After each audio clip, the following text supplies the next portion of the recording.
School کی بندش کے خلاف پرائیویٹ اسکول انتظامیہ سراپا احتجاج۔ پرائیویٹ اسکول کے تنظیم کے ٹیچر اور اسٹوڈنٹ کا سول سوسائٹی کی طرف سے ڈی سی آفس جامشورو کے سامنے کوٹڑی کے بچوں کے ساتھ احتجاج کیا۔ ٹیچر اور بچوں کے ہاتھوں میں پلی کارڈ اٹھا رکھے تھے۔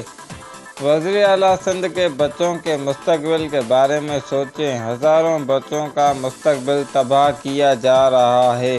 فیصلہ واپس نہ لیا گیا تو احتجاج کا دائرہ بڑھایا جائے گا۔ بچوں کی تعلیم کے ساتھ ساتھ استاد کو بھی بھوکا مرنے کی سازش کی جا رہی ہے۔ وفاقی حکومت نوٹس لے، مظاہرین سندھ کی تعلیم تباہ کی جا رہی ہے۔ مظاہرین کیمرامین وکاس شورو رپورٹ قمر الدین سموں، KK نیوز، کوٹڑی۔